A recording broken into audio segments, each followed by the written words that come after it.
Eh bien, bonsoir, merci à tous d'être venus pour l'anniversaire d'Akinum, 12 ans. Dans le cadre de cet anniversaire, il y a plein d'activités, de tables rondes et d'ateliers proposés toute la semaine. J'invite chacun à aller sur le site internet pour voir tout ce qui est proposé cette semaine, avec un joyeux final qui se déroulera jeudi soir, pour lequel vous êtes tous invités, à condition bien sûr de vous inscrire. Ce soir, Akinum organise une soirée autour de la question du numérique, du lien social et de la santé mentale.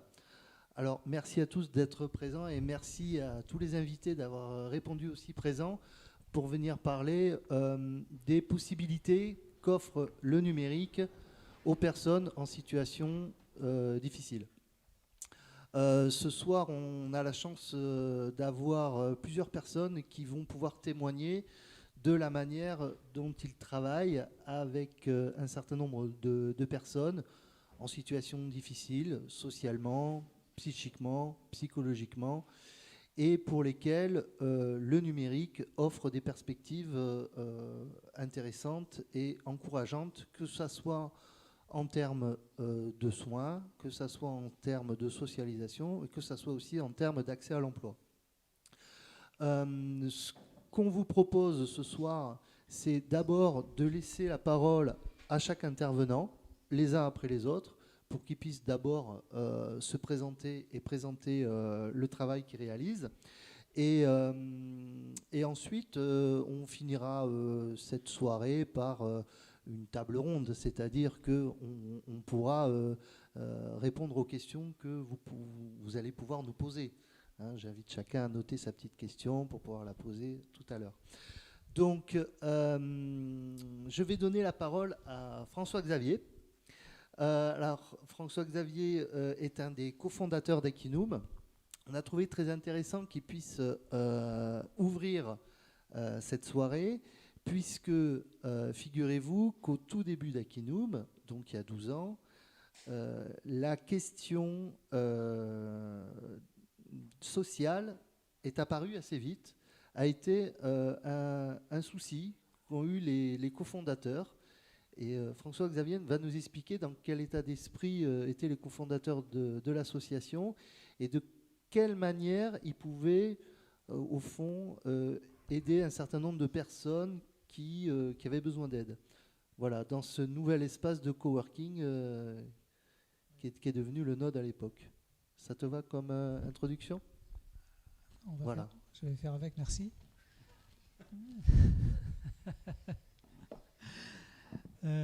Effectivement, donc moi je suis un professionnel du numérique de base, comme nous tous, membres d'Akinum et membres fondateurs d'Akinum, et comme nous tous nodeurs, c'est-à-dire utilisateurs du coworking ici dans ce lieu, le Node, qui a été créé, qui a été ouvert il y a 10 ans, à peu près exactement il y a 10 ans, quelques jours près. Donc on peut effectivement faire un peu la genèse de cette association, alors qui est une association qui à la base n'est pas conçue, et son objet social n'est pas le social et la solidarité. Son objet social, c'est peut-être une forme de solidarité, mais une solidarité confraternelle, on va dire, entre professionnels du numérique, à titre individuel, c'est-à-dire qu'il existait à l'époque des associations, des syndicats, des groupements d'entreprises, des lobbies, qui représentait une force économique et qui voulait faire exister cette force économique auprès des institutions et des acteurs sociaux. Nous, on était sur la motivation de dire, en tant que professionnels du numérique, on a besoin d'une entraide, d'une solidarité entre nous pour l'évolution professionnelle, pour la formation, pour faire reconnaître nos métiers, pour se connaître les uns les autres, pour collaborer. Donc ça, c'est le point de départ. Donc on est d'abord sur une solidarité, on va dire, de métier. Donc qu'on soit salarié, qu'on soit indépendant, qu'on soit freelance, qu'on soit entrepreneur, qu'on soit start-upper, qu'on soit etc., qu'on soit aussi employé dans une entreprise avec une fonction numérique, mais dans une entreprise pas du tout numérique. Donc on a parmi nos fondateurs, par exemple, la personne qui est chargée du numérique à l'hôpital, au CHU de Bordeaux. On a une personne qui est chargée du numérique à la métropole. On a des professionnels du numérique dans des institutions, dans des entreprises ou des acteurs économiques ou dans des grosses associations également qui ont ce métier où ils sont un petit peu isolés, donc ils viennent ici chercher une solidarité professionnelle. Mais ce n'est pas tout à fait ce genre de solidarité dont on va parler.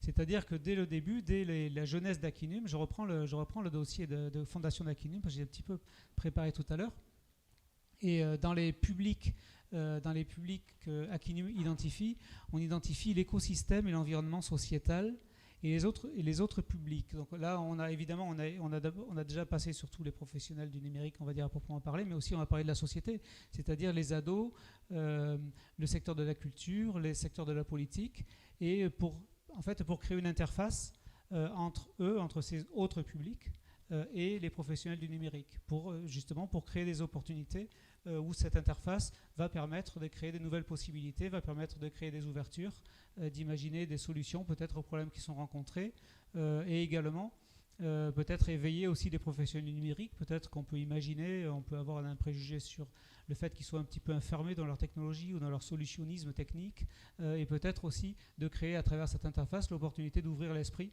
des professionnels du numérique. Donc ça fait partie vraiment de la genèse. On est d'accord, c'est pas quelque chose qui est au centre de la mission qu'on s'est donnée, mais c'est quelque chose qui existe d'ores et déjà dès la création. Et ce qui va se traduire assez rapidement avec la création du node, où la création du node répond à un besoin des professionnels du numérique. Pour faire du coworking, on a besoin d'un lieu, un lieu d'innovation, un lieu de rencontre. Et c'est vrai que le fait que cette rencontre-là, ça fait tout à fait partie du projet du node, en fait, de réunir ce genre d'opération. Et j'ai envie de dire, c'est le node, c'est solidarité by design. C'est-à-dire que dès le début, on a accueilli des gens qui étaient pas encore professionnels du numérique parce qu'ils pouvaient être en reconversion, en formation professionnelle, en situation de vulnérabilité et qui s'intéressent au numérique comme étant peut-être une porte d'entrée vers un statut professionnel, vers une activité, vers un métier et faut quand même pas se cacher, vers un revenu, gagner sa vie. Et le node accueille, alors évidemment le node c'est pas un lieu d'accueil social, vu de l'extérieur, c'est pas présenté comme ça. N'empêche qu'on rencontre et on a des gens qui vont venir ici, qui sont des gens qui sont dans ce statut, qui sont dans ce statut de vulnérabilité, dans un statut intermédiaire, un statut transitoire. Ils n'ont pas une situation acquise professionnellement, mais on va leur permettre gratuitement, sans leur demander de payer l'adhésion ou le barème normal pour utiliser le coworking, on va leur permettre de venir s'installer là sans cahier des charges, sans obligation, sans contrepartie, et d'utiliser cet écosystème, d'être immergé dans cet écosystème, d'avoir accès aux ressources, d'avoir accès aux lieux, et de pouvoir avoir un statut aussi à travers cette possibilité. Et évidemment, la plupart du temps, quand c'est arrivé, alors c'est pas arrivé des dizaines et des dizaines de fois, mais chaque fois, c'est quand même, chaque personne qui a pu profiter de ça, c'est quand même quelque chose de positif. Et donc, souvent, évidemment, cette personne nous le rendait d'une façon évidemment tout à fait démesurée en termes d'implication, en termes de contribution, en termes de participer à faire vivre les événements et les activités ici. Donc, ça a toujours été un échange, comme je disais, non contractuel, sans cahier des charges, mais toujours très positif. Voilà. Donc ça c'était comment l'esprit comment cette idée de solidarité elle s'inscrit dans le projet Node, dans le projet Aquinum. Et je dois dire qu'il y a eu quand même une institution ici assez importante qui s'est faite avec Orange, avec la fondation Orange. À l'époque c'était les Solicamp, donc des barcamps. Donc les professionnels du numérique présents savent ce que c'est un barcamp, hein. Pour les autres, j'explique en un mot, on appelle ça une non-conférence. C'est-à-dire de réunir des gens autour d'une problématique générale. Et les gens qui sont là, d'abord les gens qui sont là sont les bonnes personnes. Donc c'est pareil, il n'y a pas forcément un cahier des charges. Et la deuxième, c'est au début de la première partie de la réunion, de la conférence, c'est de dire qu'on va décider ensemble de quoi on va parler, comment on va s'organiser pour en parler, et donc de créer des sous-groupes par rapport au thème, et donc des sous-groupes qui vont ensuite utiliser divers outils de médiation et de travail en commun. De design thinking, si vous connaissez le mot, donc pour ensuite collectivement restituer le résultat des travaux. Et donc on a organisé 3 ans d'affilée ici avec une association qui s'appelle Les Bruits de la Rue, qui était animée par Alexandra Siari, qui était à l'époque élue à la ville de Bordeaux et qui travaille à la métropole, je pense, toujours. Et Alexandra, avec l'association qu'elle animait, Les Bruits de la rue, et la Fondation Orange avait organisé ces Solicamp ici, qui avaient donné un certain nombre de créer peut-être des opportunités, des solutions. Donc alors là, pour le coup, on travaillait vraiment sur des publics très éloignés de l'emploi, très éloignés ou très vulnérables, les gens qu'on n'entend pas, les gens qui ne s'expriment pas, et pour pouvoir, à travers la connaissance, les participants de ce Solicamp c'était pareil, c'était cette idée d'hybridation et de mettre en commun des expériences vraiment très transversales à travers l'utilisation du numérique, mais aussi à travers la connaissance du terrain et de ce qui se passe dans la rue. Voilà. Et donc ces Solicamp étaient une belle initiative. Ça va peut-être, je ne sais pas où est-ce qu'ils sont actuellement les Solicamp et s'ils existent encore, mais peut-être que ce serait quelque chose à réhabiliter et à relancer. J'ai fini. Merci beaucoup. Ce qu'on peut dire aussi, c'est que peut-être pour les personnes qui ne savent pas, c'est que ce lieu qui s'appelle le Node est donc géré par l'association Akinum, mais est prêté à l'association par la mairie de Bordeaux. Et nous avons la chance ce soir de recevoir un représentant de la mairie de Bordeaux en la personne de Stéphane Pfeiffer. S'il veut bien s'avancer pour dire quelques mots, on peut lui passer. Voilà.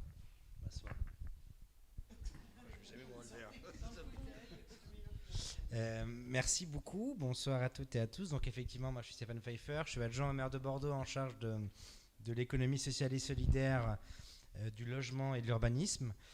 Je suis un peu le passager clandestin ici ce soir. Alors j'ai quand même été invité par le non-lieu, Violette qui est cachée derrière.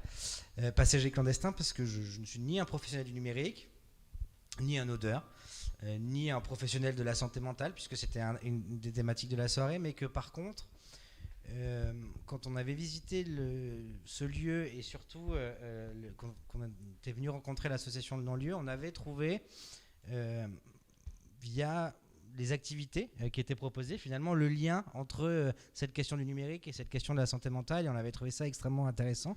J'étais venu avec Olivier Scott, Elio au handicap, et Sylvie Justom à la santé. Et puis finalement depuis on continue de discuter, on cherche un peu à trouver le bon moyen nous d'accompagner l'association de non-lieu pour que son action elle dure dans le temps et qu'elle se pérennise, qu'elle se structure, qu'elle se renforce, parce que finalement pour les jeunes qui en bénéficient, c'est probablement une amélioration de la qualité de vie quand même, puisque ça permet de rencontrer d'autres personnes, de faire d'autres choses et de faire ce qu'ils aiment aussi. C'est un travail d'inclusion, d'insertion, parce que peut-être que ça va les amener vers l'emploi, peut-être que ça va les amener vers de nouvelles choses, dans le numérique ou pas d'ailleurs, peu importe. Et puis c'est aussi un autre moyen d'innover, c'est l'innovation sociale aussi, l'action qui est proposée par l'association, et donc tout ça, ça nous intéressait beaucoup. Voilà, donc on essaie d'accompagner le non-lieu dans son installation et son développement. Donc merci beaucoup pour l'invitation et pour ce que vous faites. Oui, donc on voit bien que le Node est quand même un écosystème à partir duquel d'autres perspectives peuvent s'élaborer en dehors du numérique en fait. J'ajoute quelque chose de supplémentaire.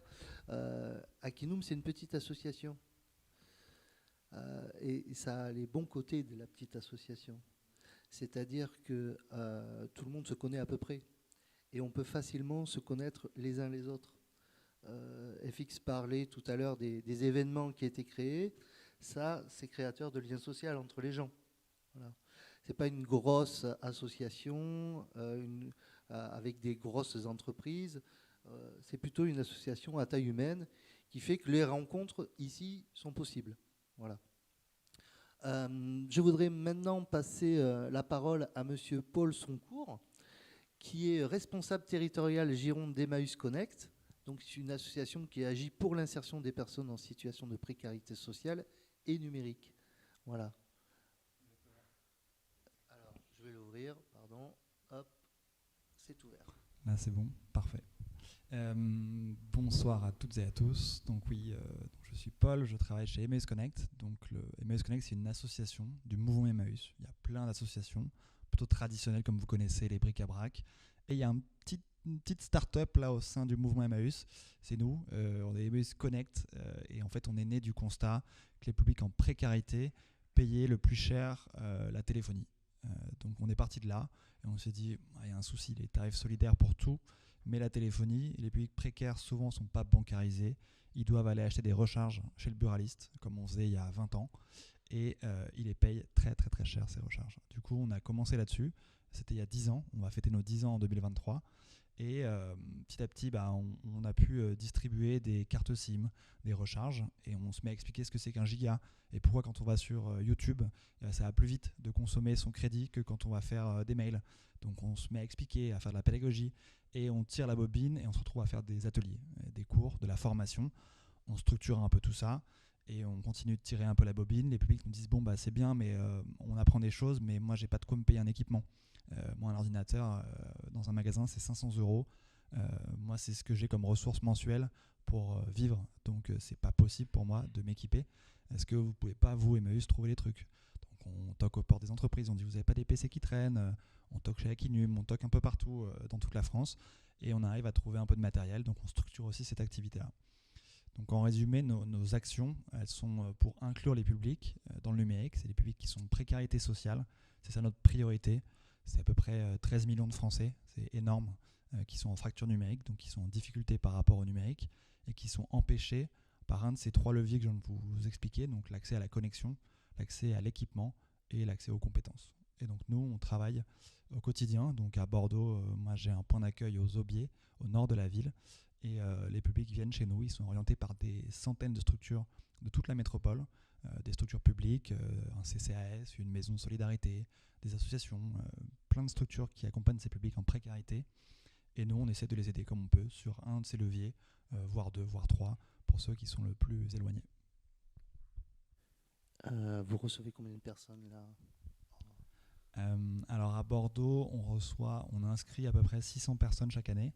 On en a à peu près 200 qui passent la porte de notre point d'accueil tous les mois, qui viennent, qui se font accompagner ou qui achètent une recharge ou qui sont sur une liste d'attente pour avoir un téléphone ou un ordinateur portable. Donc c'est à peu près ça les ordres de grandeur. À Bordeaux, ça fait 3 ans, 4 ans. On est quelle année là? Non, 5 ans. Ça fait 5 ans qu'on est installé. C'est pas moi qui ai installé l'association, mais j'y suis depuis 4 ans. Et donc on a accompagné à peu près 6 000 personnes, entre 5 et 6 000 personnes depuis 5 ans. Et au national, on a accompagné 100 000 personnes. On a à peu près 14 ou 15 points d'accueil. Donc 100 000 personnes, on est une très grosse association. Il y a 13 millions de Français en fracture numérique. Vous imaginez l'écart qui reste à combler. Il est monstrueux et la société elle n'attend pas malheureusement sur tous les points qu'on s'occupe des gens qui sont sur le bord de la route. Tu peux nous dire quelques mots à propos des ateliers que vous proposez concrètement, comment ça se passe? Oui, alors on a 2 formats on n'a pas révolutionné les choses. On a un format d'atelier un peu collectif où on va avoir une montée en compétences qui va être progressive.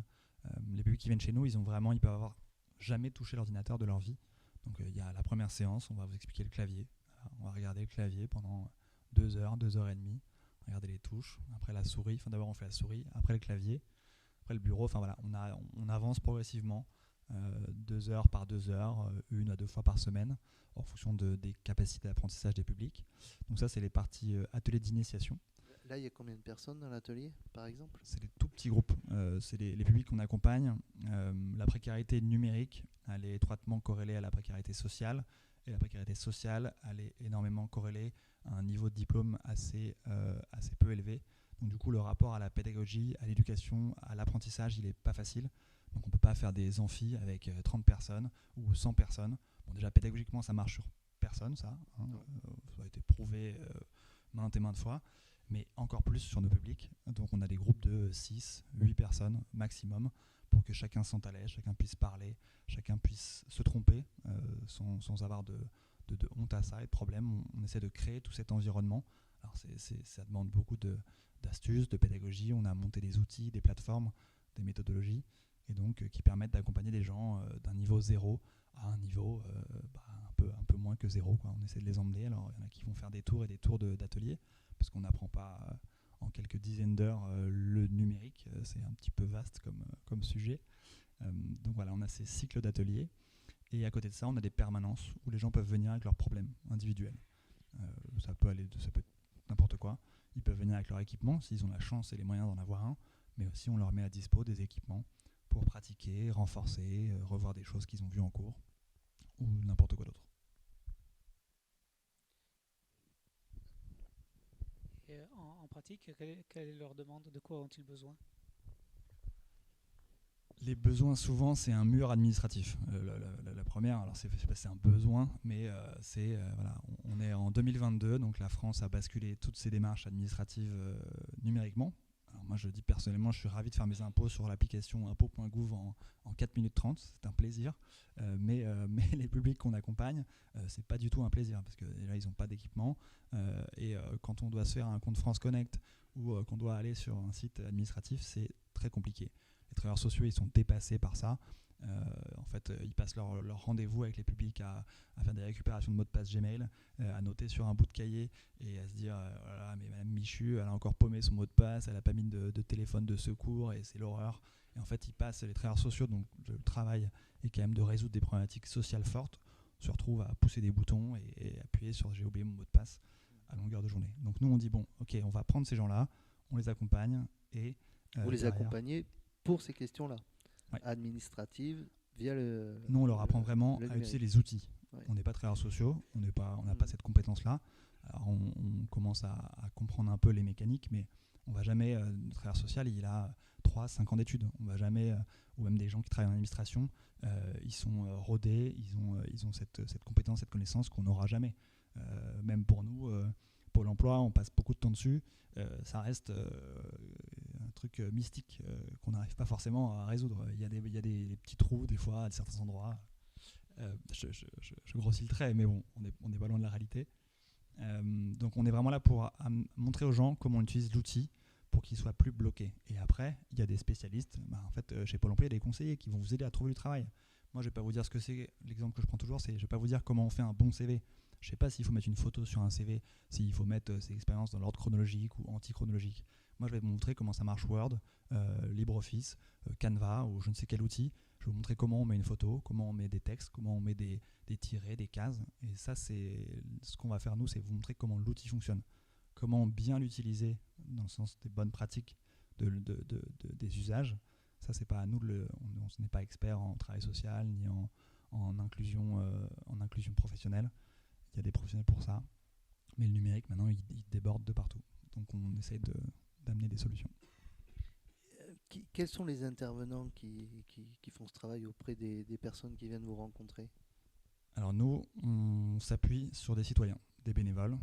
D'ailleurs, on en a recruté quelques-uns grâce à Akinum et à plein d'autres réseaux. À Bordeaux, j'ai une 40aine de bénévoles qui s'impliquent chaque mois et qui donnent de leur temps pour former ces publics. Alors on fait appel aux bénévoles parce que ça prend du temps. Je disais, ça peut prendre des dizaines et des dizaines d'heures. Là où si on commence à devoir compter, avoir des salariés et dire bon bah on a le droit à tant d'heures de formation, après c'est plus possible, ça déborde, on doit rentrer dans une relation vite de compter les sous et compter le temps.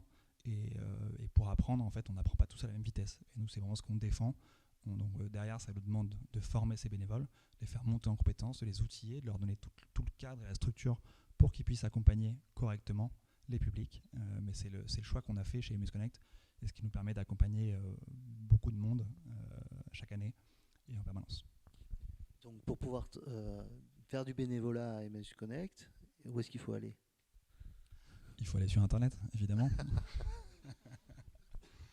C'est le premier test. Si vous ne pouvez pas vous inscrire en tant que nouveau bénévole sur Internet, c'est que ça va coincer. Voilà, y a un petit formulaire. Je veux devenir bénévole. Comment ? Non, mais ça pourrait être des trucs papier ou des temps d'accueil, des choses comme ça. On a toutes ces choses-là qui arrivent, mais il faut s'inscrire. Alors, on est sur toutes les plateformes. Je veux aider, France Bénévolat, sur notre site. Et après, on vous explique ce qu'on fait. Un petit temps d'accueil, on prend 1h30, 2 heures. On vous raconte un peu ce qui se passe, pourquoi on a besoin de vous. Et derrière, une petite immersion. On a tout un process d'intégration des nouveaux. Là, on est en train de mettre en place du parrainage. Là, on voit que ça peut être pas mal. Donc, on a des anciens bénévoles qui vont parrainer les nouveaux. Et l'idée, c'est qu'en fait, on peut aider. Moi, pour l'histoire, j'ai commencé en tant que bénévole. J'ai entendu parler de l'association un peu par hasard. Je trouvais ça chouette. La pédagogie, le numérique, c'est 2 thématiques qui m'intéressaient. Et Et en fait, une permanence, ça dure 1h30. Et au bout d'une heure et demie, en fait, les gens ils sont hyper reconnaissants. L'impact qu'on peut avoir sur quelqu'un, on retire des épines du pied, c'est immédiat. En fait, alors il y a évidemment des méthodes et on accompagne, il y a des outils, mais en fait, on a très vite de l'impact et très vite, on va aider les gens et ils en sont hyper reconnaissants. Et ça, c'est vraiment un levier de motivation énorme. Alors, tout à l'heure, on va parler du non-lieu qui prend qui a affaire à une autre, qui prend le problème de l'autre côté. C'est-à-dire, plutôt que d'avoir affaire à des personnes qui sont en difficulté avec le numérique, le non-lieu a plutôt affaire à des personnes pour lesquelles le numérique est une solution dans l'existence. D'où ma question, mais au fond, est-ce que ces problèmes administratifs numériques, ça ne crée pas justement de la relation avec des personnes, avec des intervenants à Emmaüs, justement en les amenant vers vous? Est-ce que quelque part, cette nécessité d'en passer par le numérique pour pouvoir résoudre des problèmes informatiques, ça ne crée pas justement une relation, ça n'emmène pas les gens à se retrouver, tout compte fait, en formation? Parce que vous nous parlez de formation là quand même. Oui, on n'a pas le droit de dire le mot formation parce que c'est pas certifiant, mais oui. On est d'accord, c'est ça dont il s'agit. C'est vrai, alors c'est pas le meilleur levier de motivation quand même, la contrainte, d'être bloqué dans la vie, d'être contraint d'arriver là parce qu'il y a un blocage, c'est clair, mais je suis complètement d'accord avec toi, ça amène les publics chez nous. Alors, il y en a plein, ils débarquent, ils ne savent pas trop ce qu'ils font là. Donc chaque public qui arrive, on prend 1 heure avec lui, une personne avec lui, et on essaie de comprendre qui il est, d'où il vient, comment on peut l'aider, quel est son besoin. Alors des fois, il ne sait pas vraiment lui-même ce que c'est son besoin. Il dit, on m'a dit de venir ici, je ne sais pas trop pourquoi, je suis bloqué dans mes trucs, j'ai pas de mail. Et encore là, c'est déjà un niveau de connaissance de sa situation qui est déjà avancé. Mais en effet, cette administration qui s'est dématérialisée, ça fait venir les gens. Alors derrière, évidemment, on va pas leur dire allez, demain, venez à l'atelier, on va vous montrer comment marche le site de la CAF. Clairement, on aurait très peu de succès si on avait ce genre d'approche-là. Donc on est obligé de transmettre les connaissances et les compétences par des méthodes un peu détournées. Donc, par exemple, pour illustrer la recherche, donc rechercher sur un moteur de recherche, on va partir d'un cas de j'ai des ingrédients dans mon frigo, j'ai des poireaux, de la crème fraîche, je sais pas quoi, une pâte à tarte. Trouver quelle recette je peux faire de gâteau ou de repas, quoi. Et donc en gros là on amène des notions de recherche, de comment on analyse des résultats de recherche, comment on trouve des informations par un autre biais, mais qui peut être appliqué aux démarches administratives, qui peut être appliqué à tout. Donc à chaque fois on est obligé de prendre des moyens contournés pour transmettre les connaissances. Si on rentrait juste par le prisme de la démarche administrative pure et dure, il y aurait des blocages intellectuels, cognitifs qui s'appliqueraient et on n'arriverait même pas à embarquer les gens là-dedans. Si on dit à la fin vous serez capable d'être autonome sur le site de Pôle emploi, de la CAF, ou vous pourrez faire votre carte d'identité en ligne, on aurait très très peu d'engagement, moyennement d'engagement des publics dans les formations.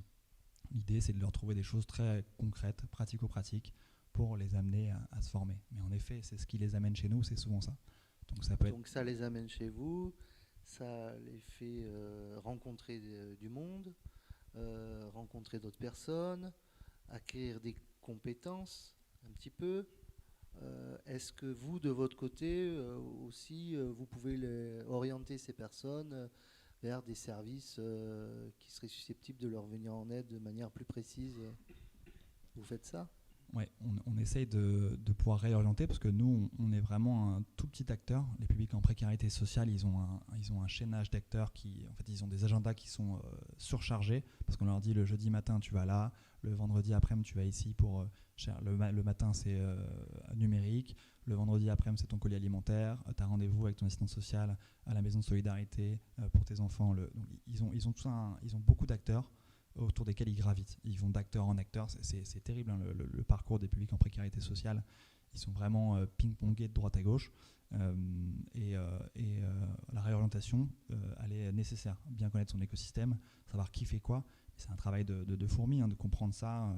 Il y a encore même, il y a des solutions qui commencent à émerger.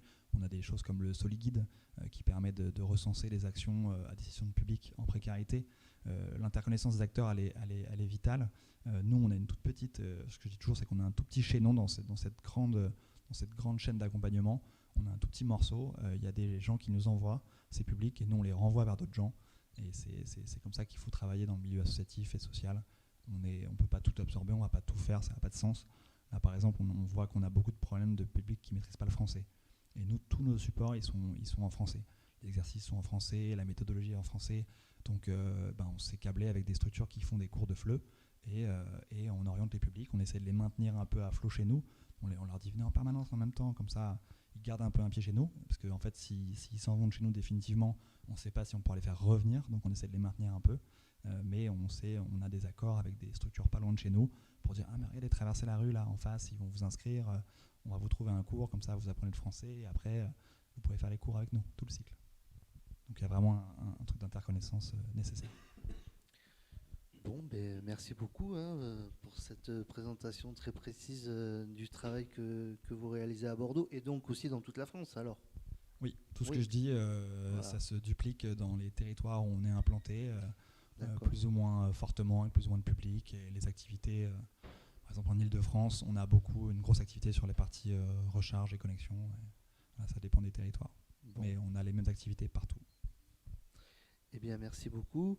Tout à l'heure, FX nous parlait de la Fondation Orange. Ça tombe bien, parce que ce soir, on a 2 personnes qui représentent cette fondation. Écoutez, je vous laisse vous présenter, puis présenter quelles sont vos actions. Merci. Donc, bonsoir à tous. Donc, Virginie Sadowski, je travaille à la Fondation. Valentine qui m'accompagne, qui est en apprentissage aussi au niveau de la Fondation. Alors, nous, au niveau de la Fondation, je rejoins ce que vous avez dit, Paul. On a vraiment une action autour de tout ce qui est autour de la fracture numérique. Je pense qu'on se rassemble tous là-dessus.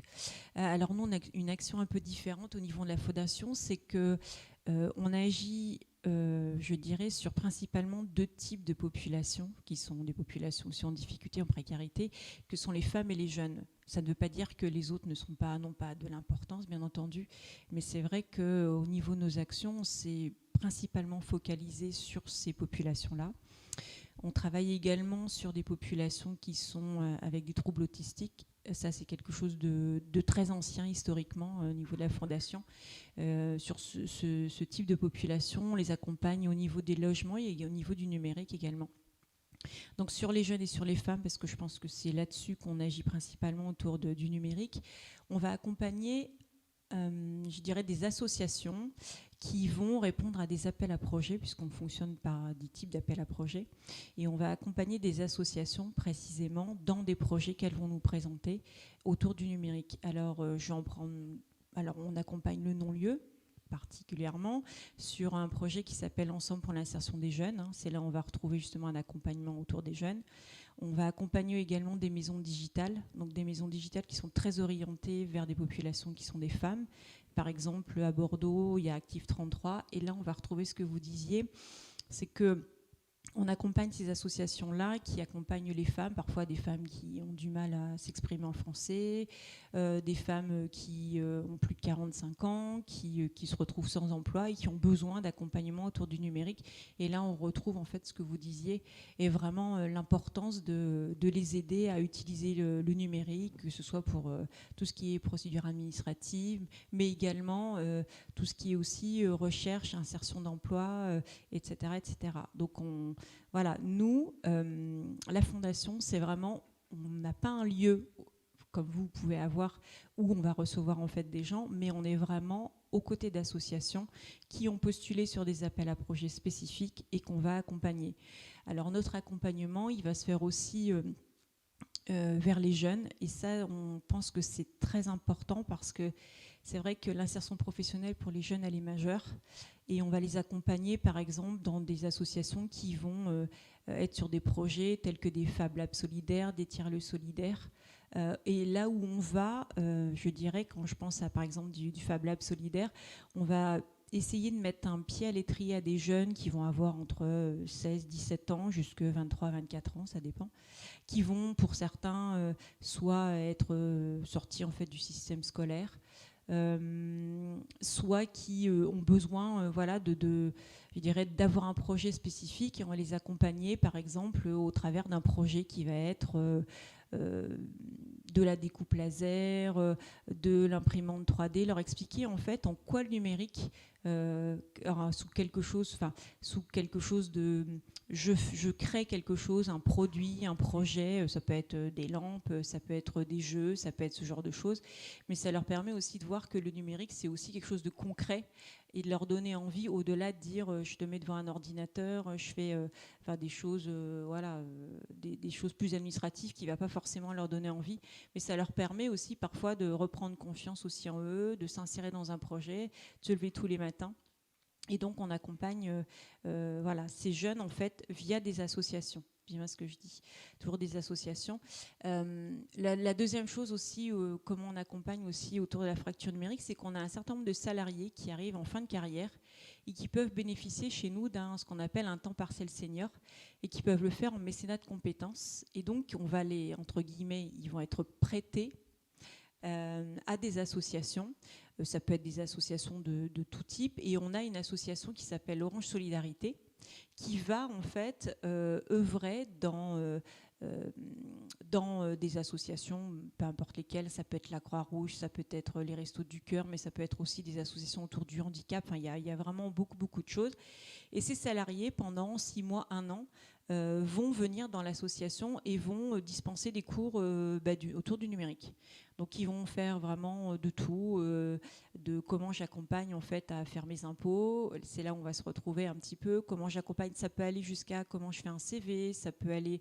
Enfin, il y a pas mal de choses en fait, pas mal de sujets qui sont là. Et ces salariés, souvent, ils en retirent vraiment du bénéfice.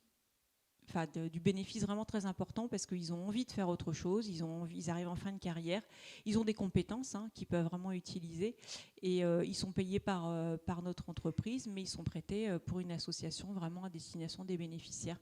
Donc c'est aussi un type d'intervention qu'on peut faire. Enfin, en tout cas, nous au niveau de la fondation, on considère que, je ne parle pas au nom de l'opérateur Orange, bien entendu, mais l'opérateur Orange étant dans le numérique, on estime qu'au niveau de la fondation Orange, on a en tout cas quelque chose peut-être à reverser, ou quelque chose à jouer, à aider, je dirais, les populations qui sont le plus en difficulté autour du numérique. Vous accompagnez combien d'associations ? Alors, beaucoup. Combien d'associations ? Ouais, un ordre d'idée. On a l'année dernière, je dirais, on a accompagné une 40aine d'associations sur la région Nouvelle-Aquitaine. Oui. Voilà. Alors, on les accompagne à la fois par des dispositifs financiers aussi, bien entendu, parce que nous ne sommes pas, on ne considère pas qu'on n'est pas un acteur en fait du monde de l'association. Donc mais par contre, ce sont des projets que des associations mettent en place, qui nous semblent importants en fait de pouvoir accompagner à destination de ces populations-là. Donc on les accompagne financièrement sur des appels à projets, et ensuite on va les accompagner aussi, c'est là où je vous rejoins aussi Paul, c'est d'essayer de mettre aussi en lien et en relation justement les différents acteurs qui œuvrent, parce que nous aussi on fait un petit bout. Je pense que tous les acteurs qui sont là font des bouts un peu, des petits bouts à droite à gauche, et c'est bien justement qu'on puisse travailler tous ensemble pour pouvoir identifier des gens qui peuvent aller dans un autre dispositif. Enfin, le réseau est important dans ces cas-là. Donc une 40aine d'associations sur une année. C'est conséquent. Oui, conséquent. Enfin, on essaie en tout cas, oui. Vous, personnellement, vous rencontrez toutes ces associations en Aquitaine ? Alors, j'essaie. J'essaie. L'idée, c'est que moi, je puisse aller justement rencontrer chacune des associations, puisque le fait d'accompagner une association par le biais financier, c'est une chose, mais c'est pas. Ce qui est important, c'est que nous derrière, on puisse la suivre, on puisse concrétiser, voir concrètement en fait ce qui est mis en place. Parfois, on accompagne des associations 1 an, 2 ans, 3 ans.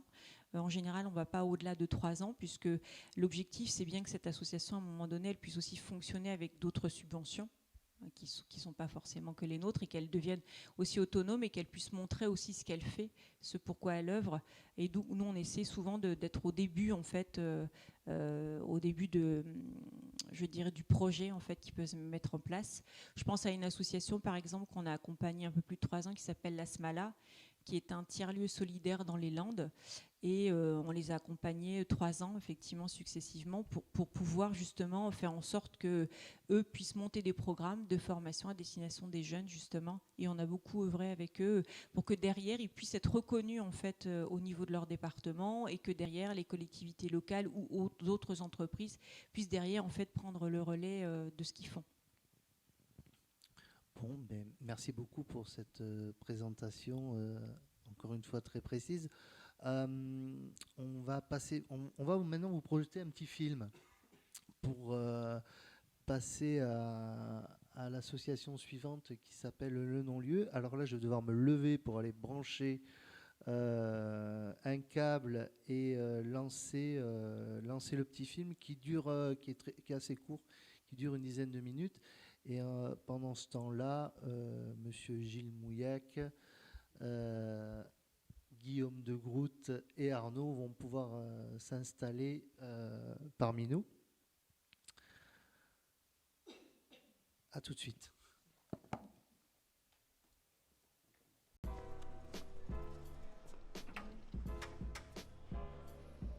Nous accueillons les jeunes dans un espace de coworking dédié au métier du numérique à Bordeaux. Qui a pour mission d'accompagner des jeunes en situation d'exclusion sociale et ou de handicap psychique. Parler technique, parler ordinateur, parler intérêt autour des mangas, des jeux vidéo, de la musique, c'est aussi un prétexte pour des rencontres. 2 minutes avant de partir, il n'y en a qu'un seul qui est sorti de sa chambre et il va taper sur la porte de suite.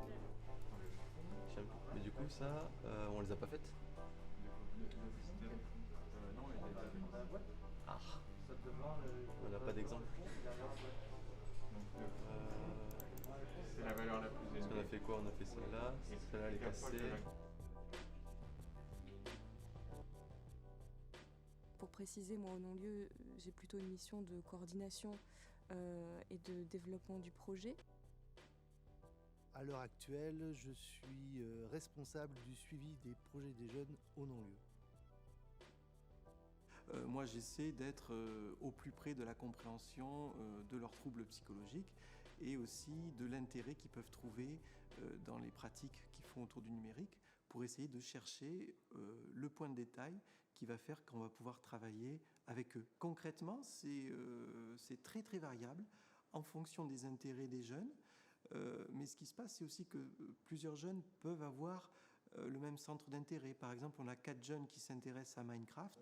Et dans Minecraft, j'ai créé un cimetière de fantômes. Et après, j'ai créé un univers aquatique avec des sirènes. On voit que lui, à l'intérieur de Minecraft, c'est pas le même usage que les autres. À l'intérieur de cet atelier, chacun travaille le point qui lui l'intéresse. Certains jeunes ne sont pas du tout dans des ateliers, ils travaillent tout seuls avec un professionnel, et d'autres, s'ils ont des points communs, des intérêts communs avec d'autres jeunes, ils travaillent en atelier, et donc tout ça est très mouvant. Donc là, aujourd'hui, nous sommes à Palmer, au Rocher de Palmer à Senon, puisque nous avons nos bureaux dans la pépinière avec d'autres associations et structures. Et donc on est hébergé ici depuis 3 ans. On a les locaux de l'association qui sont ici. Donc ça fait 5 ans qu'on bricole un petit peu, que c'est de l'expérimentation aussi, puisque c'est un projet innovant et avec une dimension expérimentale. On a pour projet pourtant de pérenniser, d'agrandir l'association, de développer les temps d'accueil, puisqu'aujourd'hui on peut accompagner des jeunes qu'une journée et demie par semaine. Ce qui ressortait de l'atelier du non-studio, c'est qu'en fait, il était plus intéressé par parler des jeux vidéo. Mais après, on ne travaille pas directement avec les jeunes ici, puisqu'on travaille dans un lieu qui s'appelle le Node, qui est un espace de coworking géré par l'association Akinum à Bordeaux, qui est l'association d'Aquitaine des professionnels du numérique. Je m'appelle Raphaël Fernandez-Slate, je suis jeune et je programme. Je suis Franck, donc je suis intervenant ici au non-lieu. Donc à côté de ça, je donne également des cours de game design, de level design et les bases de la programmation dans le jeu vidéo. Le non-lieu avait besoin d'un intervenant qui connaissait un certain logiciel. Et ça tombait bien parce que c'était ma spécialisation. C'est comme ça que je suis arrivé ici. J'essaie de faire un jeu, donc je commence depuis zéro, quoi. Donc l'idée, c'est vraiment de créer ce qu'on appelle un fan game. Donc un fan game, en gros, c'est sa propre version du jeu. Et c'est comme ça qu'on va le faire apparaître. Pas besoin des dialogues, juste les sprites. C'est assez agréable quand on finit et quand on est fier, on se dit on a fait quoi. On prend son temps, on y va doucement, à son rythme. Parce que l'objectif, c'est vraiment qu'il puisse garder ses compétences pour de futurs projets. Les ateliers que nous proposons le samedi, par exemple, ne sont pas réalisés dans des salles fermées.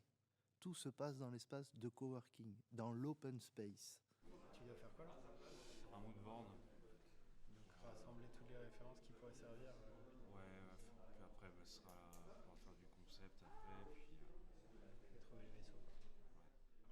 Je suis actuellement en Master 1 d'informatique en parcours génie logiciel. Moi, dans mon cas, on m'aide pour tout ce qui est démarche administrative, pour l'accès aux soins aussi, ce qui me pose un peu d'anxiété, et aussi pour tout ce qui est lié aux études. Grâce à un organisme qui s'appelle le CESAD, pour accompagner des personnes qui ont des difficultés, souvent qui sont atteintes de ce qu'on appelle des TSA, troubles du spectre de l'autisme. Mais après, ça me permet aussi de parler avec des jeunes qui sont aussi sans doute le même handicap que moi et qui ont la même passion, c'est-à-dire le numérique. J'ose dire aujourd'hui qu'il y a des résultats positifs. Nous, au non-lieu, nous sommes organisés pour accueillir la surprise, ce qui va apparaître et qui n'est pas attendu, sur lequel on va pouvoir s'appuyer pour pouvoir avancer. Quelle est la suite pour nous, pour le non-lieu? C'est de continuer à se développer, c'est de continuer à recevoir des jeunes. Donc pour pouvoir suivre ces jeunes, il faut que nous aussi, on soit inventifs. Donc on a beaucoup d'idées, beaucoup de projets. Que chacun puisse trouver sa place. Donc l'objectif du non-lieu maintenant, c'est d'acquérir les moyens suffisants pour pouvoir mener à bien tous ces projets.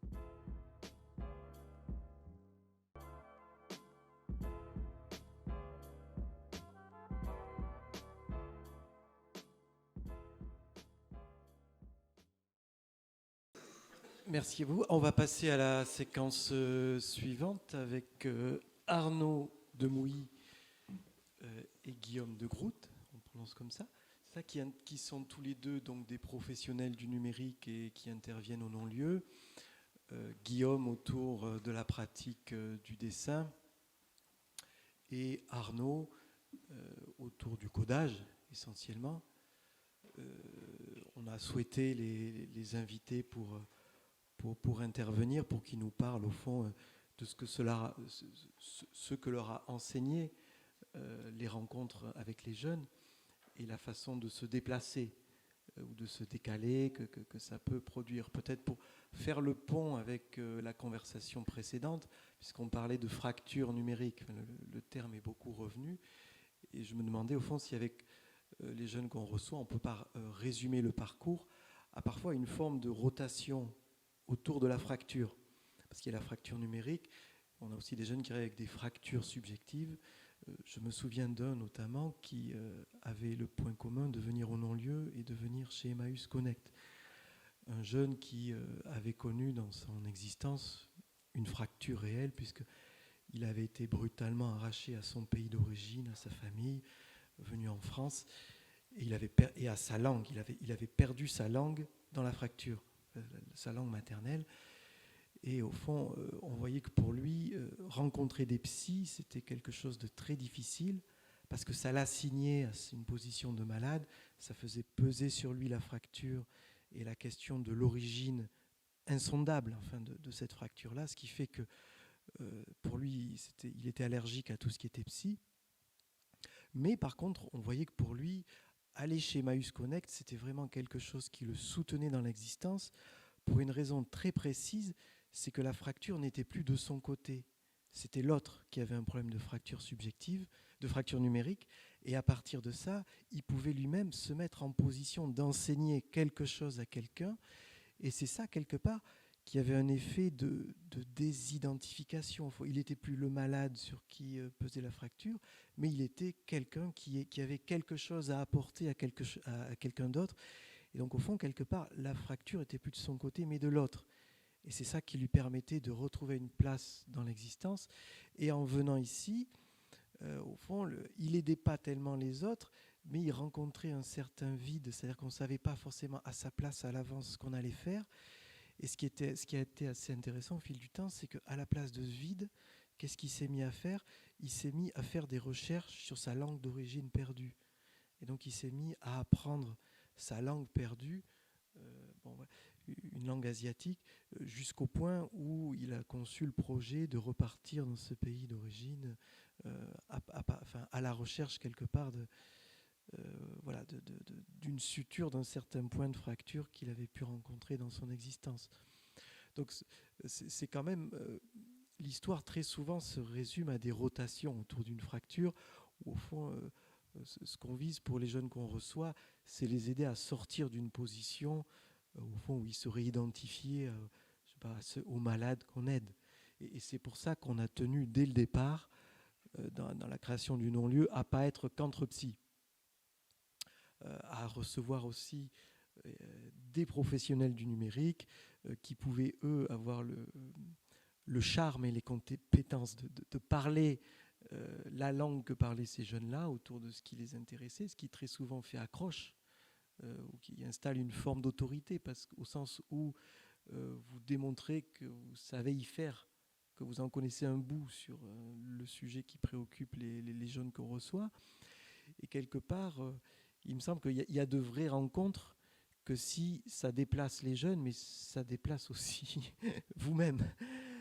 Et c'est peut-être, moi, sur ce point-là que j'aimerais vous entendre, ou vous interroger, Guillaume et Arnaud. Peut-être qu'on peut commencer par Guillaume. C'est au fond, qu'est-ce que vous a enseigné la rencontre avec ces jeunes-là en termes de déplacement ? Qu'est-ce que ça a déplacé chez vous dans votre approche, ou comme idée reçue ou idée préconçue, au fond, quel art du déplacement ça a pu vous enseigner. Voilà, c'est ça que j'aimerais qu'on commence par ce point-là. Bonjour.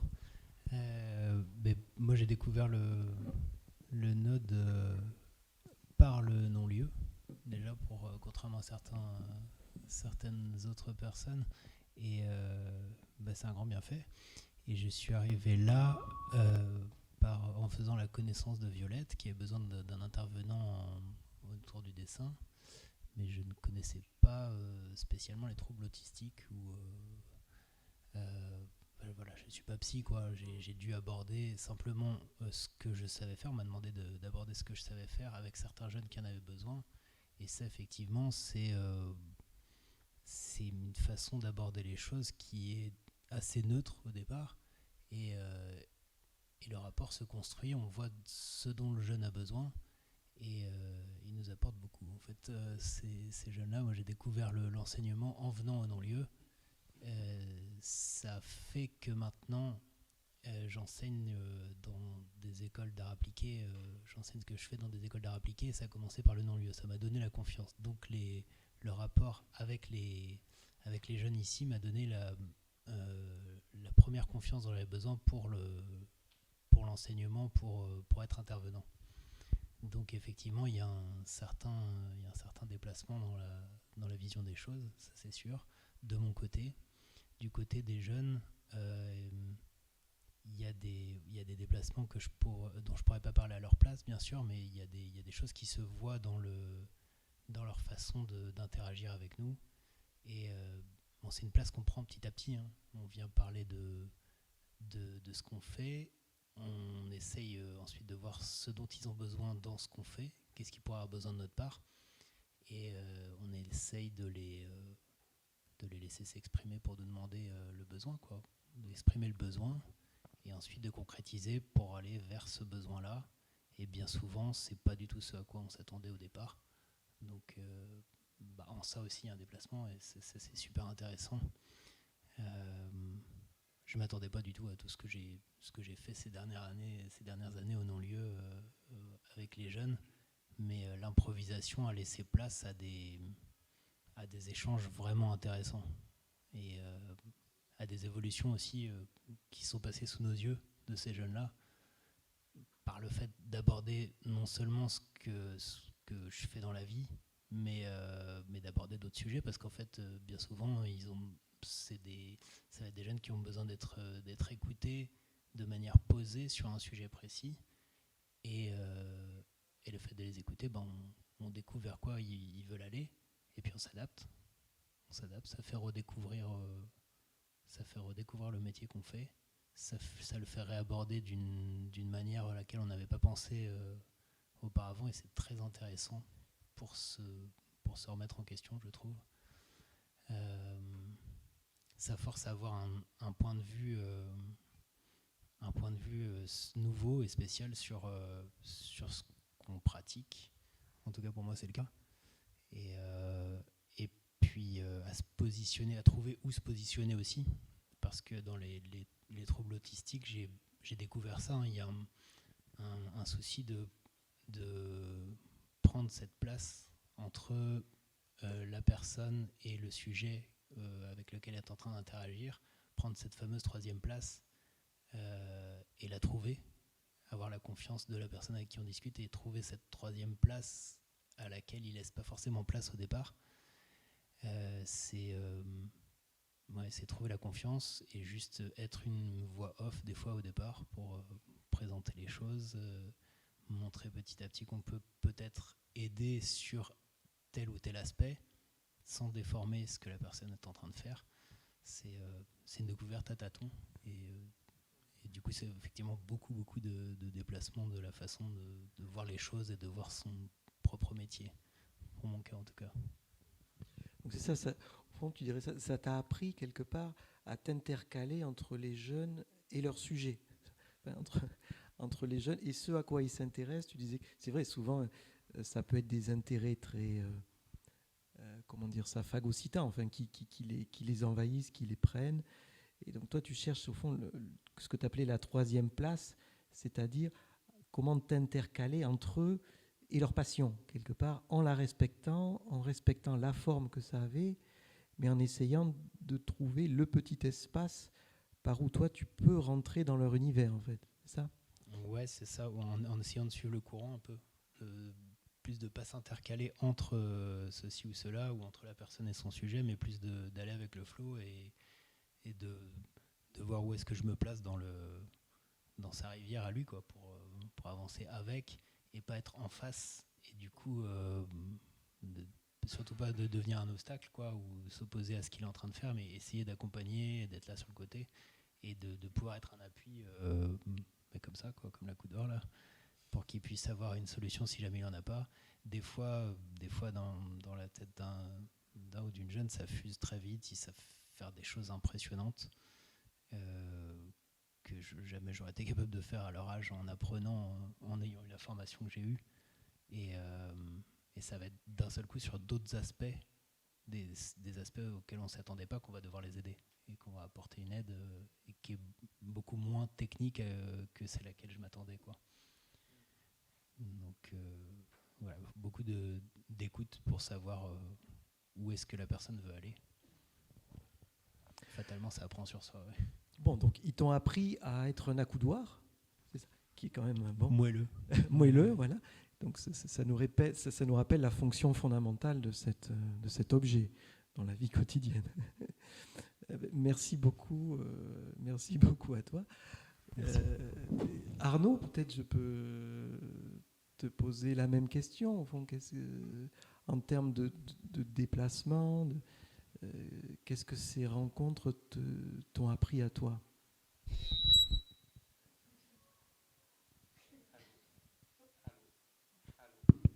Allô.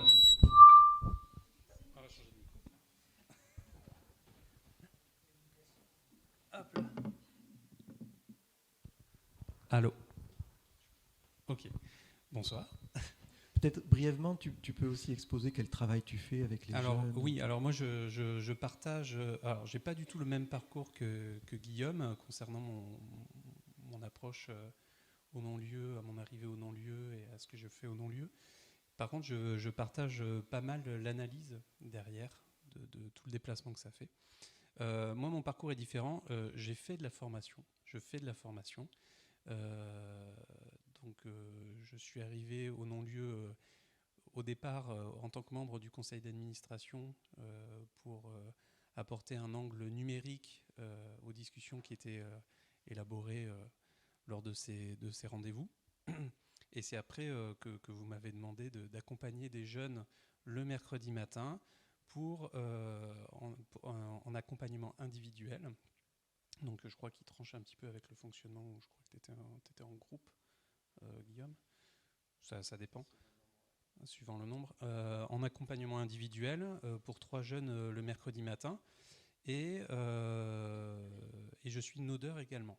Donc voilà, on n'a pas du tout. Moi j'étais au Node, je connaissais le non-lieu avant, je faisais de la formation et je suis arrivé pour accompagner des jeunes. Mais j'ai vécu à peu près la même chose. C'est-à-dire que je suis arrivé avec, au départ avec des idées de formation. Je vais voir des jeunes pour faire du numérique. On va voir le sujet, je ne savais pas quel sujet exactement ils voulaient traiter. Et puis, on va faire de la formation. Voilà, ils veulent apprendre l'HTML, ils veulent apprendre du code, etc. Je vais ressortir mes cours débutants et puis c'est parti. Ça n'a pas du tout marché. Mais alors, pas du tout. Alors, en ça, j'ai beaucoup appris. Déjà, c'était de l'individuel et qu'en fait, il fallait laisser le temps à la discussion et au rythme du jeune. Le temps de la formation assez classique de ce mercredi, on voit ce sujet, on fera des petits exercices, on passera à la suite. Ça n'a pas du tout marché. Ça n'a pas du tout été, en tout cas, perçu. C'était vraiment impersonnel, c'était vraiment trop académique. Et en fait, je me suis rendu compte que les jeunes étaient là par une passion, la passion de vouloir.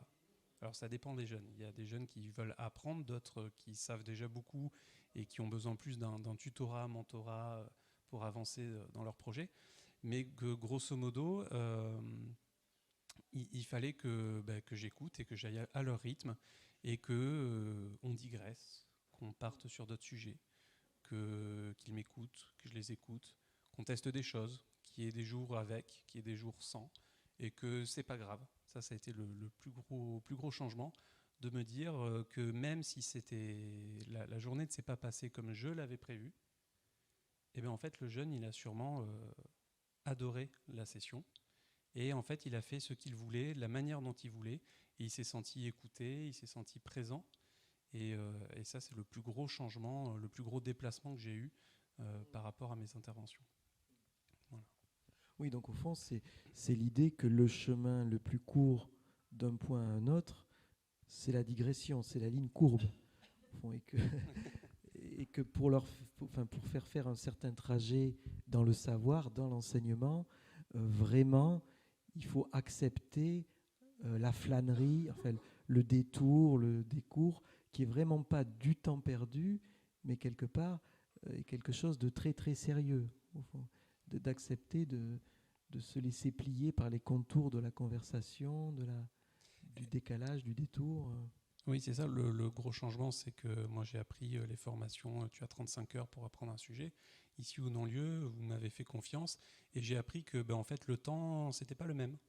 Voilà, qu'on avait le temps qu'il fallait pour faire les choses qu'il fallait, comme on pensait, comme le jeune pensait. Et donc, souvent, on s'écarte. On s'écarte plus ou moins. Et puis, on découvre d'autres univers. Et puis, on parle d'autres choses. On parle du sujet, on parle de vie un peu personnelle, en chit-chat, comme on dit, sans vraiment... je ne suis pas psy non plus, donc je ne vais pas aller chercher loin ni analyser ce qui m'est dit, mais juste discuter de sujets que peut-être que le jeune n'a pas l'occasion de discuter à la maison, en famille.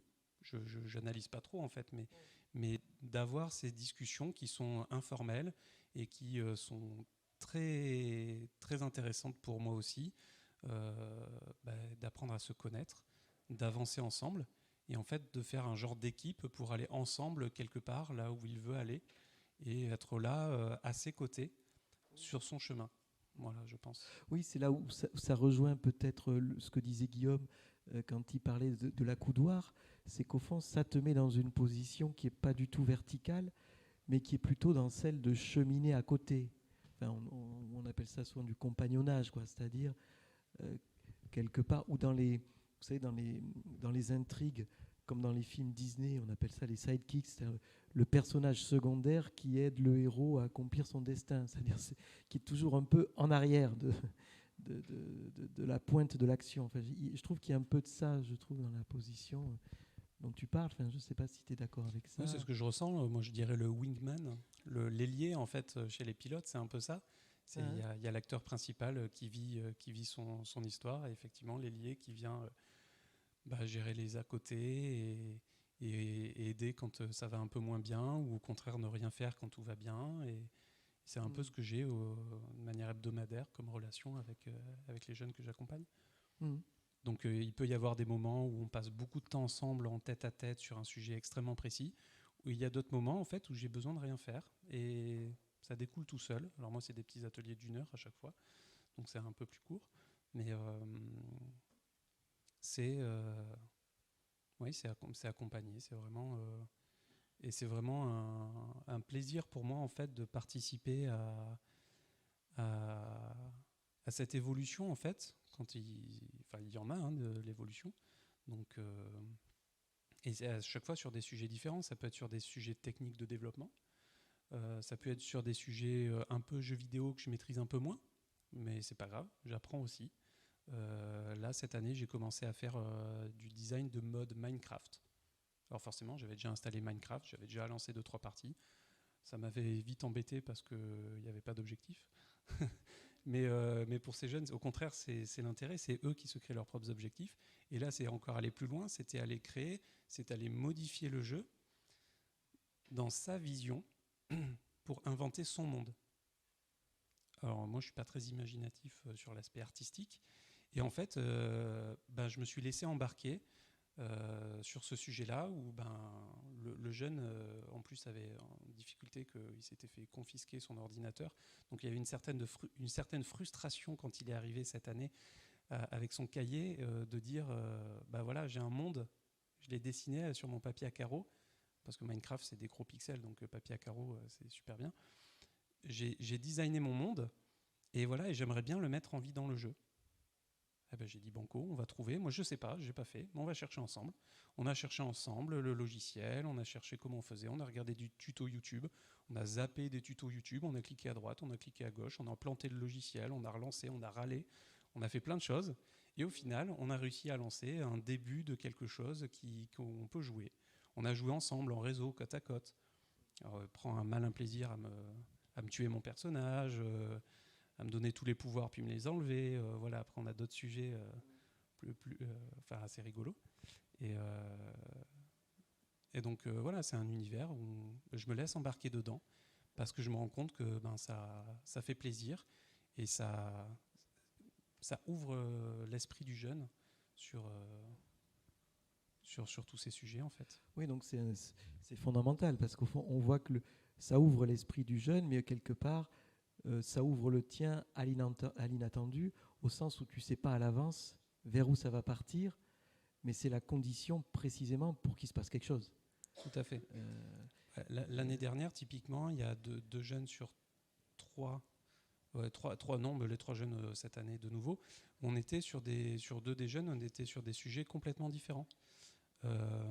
Avec Alexandre, on développait un petit site internet, enfin une application, on va dire plutôt, qui permettait d'automatiser de la correction orthographique, etc. C'était son souhait au départ.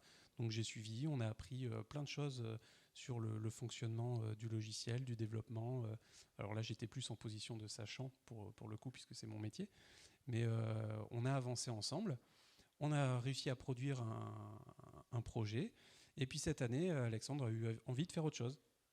Voilà, je suis arrivé début septembre, on a fait autre chose. C'est pas qu'il n'y a plus de planning, mais je suis ouvert. Alors on a appris, on fait du hacking maintenant. Donc le hacking, on va sur un site, on a des petits défis de piratage plus ou moins complexes, et on apprend plein de choses avec ça. Voilà. Moi, ça me permet de réviser beaucoup de choses. ça me permet d'apprendre des choses. Et Alexandre, ça permet de découvrir en fait le monde de l'informatique, puisqu'Alexandre est au lycée.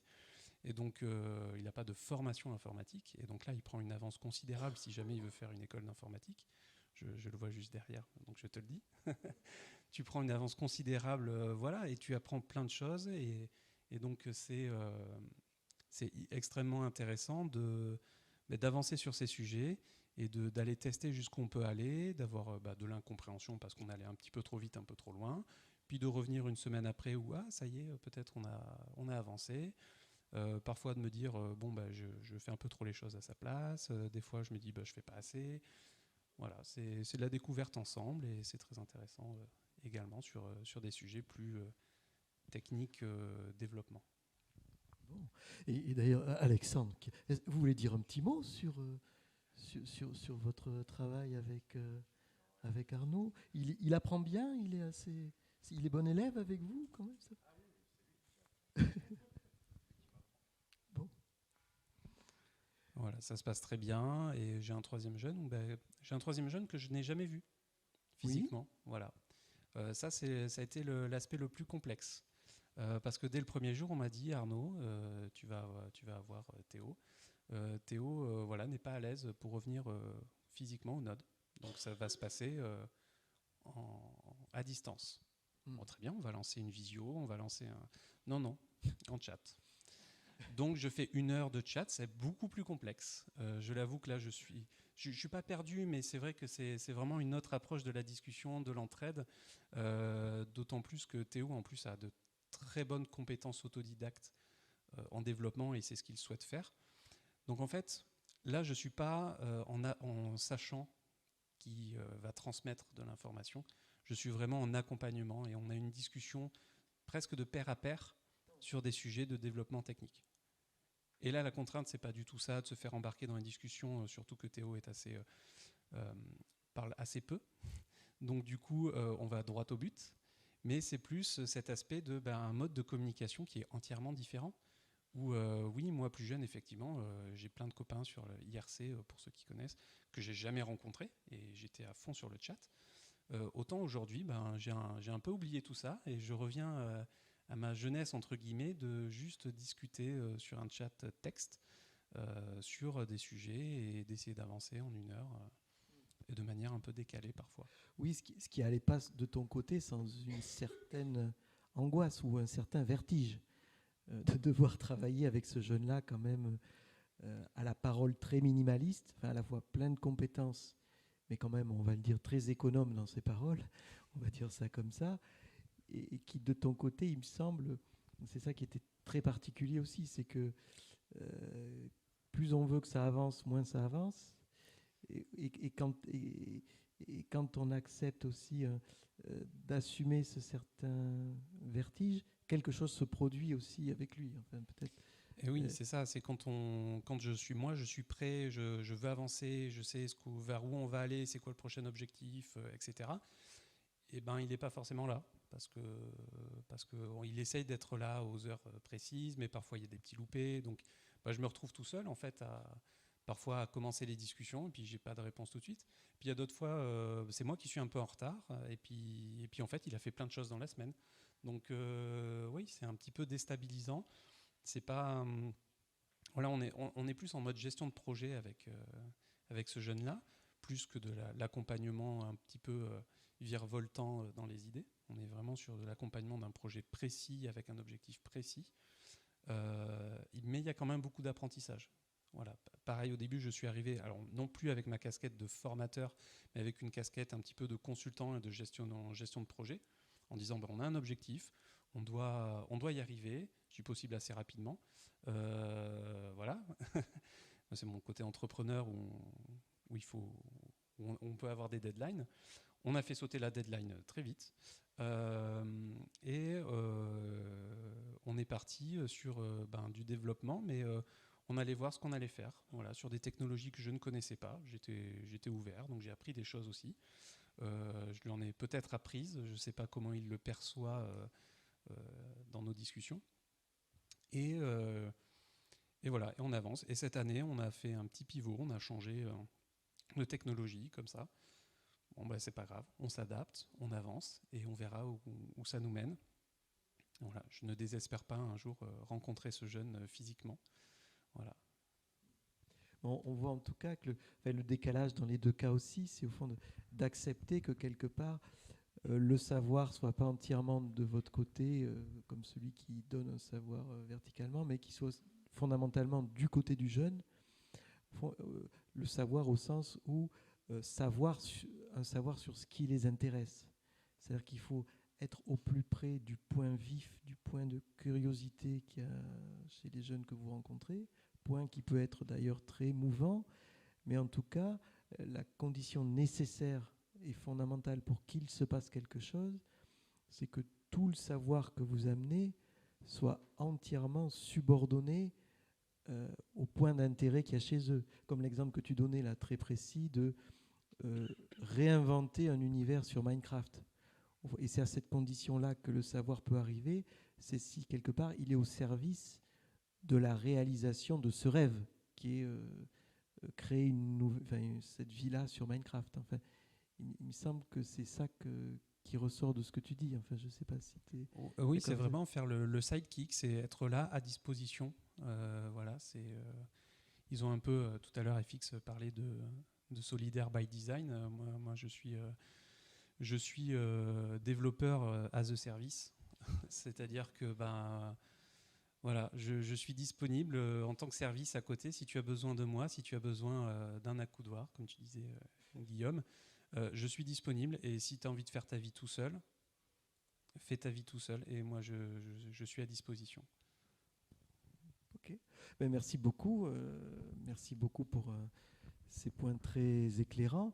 Peut-être qu'on peut ouvrir la conversation à l'ensemble de la salle. C'est ce que j'allais proposer. Peut-être les intervenants peuvent peut-être reprendre place ici, puis on peut faire tourner un petit micro dans la salle. On n'a pas beaucoup de câbles, mais c'est jouable. Je crois qu'on a déjà une première question là-bas. Donc, venez.